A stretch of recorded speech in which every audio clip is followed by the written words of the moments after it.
बिस्मिल्लाहिर्रहमानिर्रहीम अस्सलाम वालेकुम। मैं फैसल मसूद हूँ और आप SMK ग्राफिक्स यूट्यूब चैनल देख रहे हैं। हम एंड्रॉयड डेवलपमेंट के कोर्स के अंदर कोटलिन को सीख रहे हैं। व्यूवर्स, हमने प्रोग्रामिंग लैंग्वेजेस के अंदर फॉर लूप को पढ़ा होगा, लेकिन आज हम कोटलिन के अंदर फॉर लूप को सीखने वाले हैं और ये फॉर लूप दूसरी लैंग्वेजेस के फॉर लूप से थोड़ा सा डिफरेंट है। कोटलिन के अंदर फॉर लूप कैसे यूज़ करना है और ये कैसे डिफरेंट है बाकी फॉर लूप से, ये हम आज की क्लास में डिस्कस करेंगे। तो वीडियो को पूरा देखिएगा ताकि आपको इसकी अच्छी तरह से समझ आए। तो टाइम वेस्ट किए बगैर जल्दी से वीडियो को स्टार्ट करते हैं।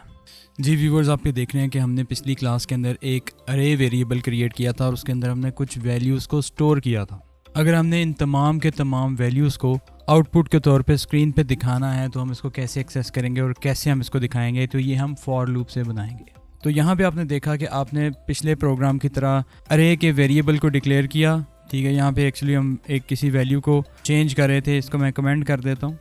और उसके बाद हमने एक फॉर लूप बनाया। फॉर लूप के अंदर हमने x इन कार्स लिखा, यानी कि एक और वेरिएबल यहाँ पे हमने डिक्लेयर कर लिया x, और इन का कीवर्ड लगाया है कि इस वेरिएबल के अंदर x यानी कि जितनी भी वैल्यूज़ हैं उनको क्या करो, प्रिंट कर दो। तो प्रिंट लाइन के फंक्शन के अंदर हमने x लिख दिया और फॉर लूप के ज़रिए ये तमाम की तमाम वैल्यूज़ को अब हम प्रिंट लाइन के ज़रिए अपनी स्क्रीन पे शो कर रहे हैं इस प्रोग्राम की मदद से। तो उसको जब प्ले करके देखते हैं तो वो जितनी भी वैल्यूज़ हैं आपको प्रिंट कर देगा आपकी स्क्रीन के ऊपर।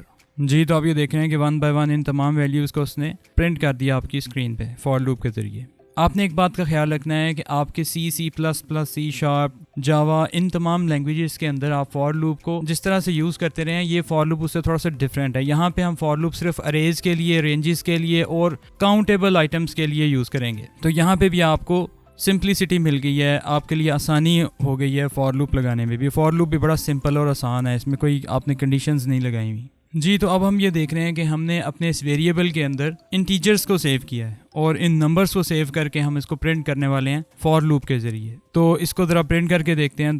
तो आप ये देख रहे हैं कि आपने जो जो नंबर यहाँ पे सेव किया था वो आपके पास आउटपुट के तौर पे नज़र आ रहा है। और फॉर लूप बिल्कुल वैसे ही लगाया था जैसे हमने पहले लगाया था।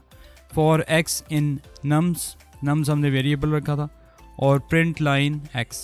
तो इन तमाम वैल्यूज़ को वो उठा के 1 बाय 1 प्रिंट कर देगा आपको स्क्रीन पे।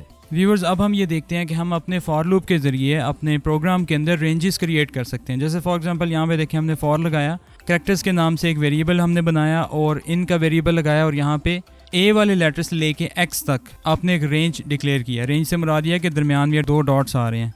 ये 2 डॉट से मुराद ये है कि ए से लेके x तक आपके जितने भी अल्फ़ाबेट्स हैं या जितने भी करैक्टर्स हैं उन सबको प्रिंट कर दिया जाएगा आपकी स्क्रीन के ऊपर। इसे प्ले करके देखें तो ये 2 डॉट्स का यही मतलब था कि आपके ए से लेके ABCDEFGHIJKLMNOPQRX तक उसने जितने भी करैक्टर्स आपके बनते थे उनको प्रिंट कर दिया स्क्रीन के ऊपर। ए से लेके F तक अगर करेंगे तो वो A से F तक की रेंज के अंदर जितने भी करैक्टर्स आएंगे आपको प्रिंट कर देगा। आप यहाँ पे देख सकते हैं। इसी तरह हम नंबर्स के हवाले से भी रेंज बना सकते हैं। 1 से लेके 10 तक कर लेते हैं अगर हम, तो वो 1 से लेके 10 तक जितने नंबर्स आएंगे उनको प्रिंट कर देगा। एक चीज़ का ख्याल रखें, जब आप नंबर्स क्रिएट करेंगे तो उसके लिए आप ये कोट्स नहीं लगाएंगे, दरमियान में 2 डॉट्स लगाएंगे और सीधा सीधा नंबर्स लगाएंगे, तो ये नंबर्स को प्रिंट कर देगा। तो 1 से लेके 10 तक उसने यहाँ पे नंबर्स को प्रिंट कर दिया। व्यूवर्स, तो आपने ये देखा कि फॉर लूप के ज़रिए आपने कैसे किसी अरे में से डाटा को एक्सेस करना है और उसको शो करना है स्क्रीन के ऊपर। होपफुली आपको क्लास अच्छी लगी होगी। अगर अच्छी लगी है तो लाइक कर दीजिए, अपने फ्रेंड्स के साथ भी शेयर कर दीजिए। SMK ग्राफिक्स को सब्सक्राइब कर लीजिए, बेल आइकन दबा लीजिए। मैं आपसे अगली वीडियो में मिलूँगा। अपना बहुत सा ख्याल रखिए। Thanks for watching. अल्लाह हाफिज़।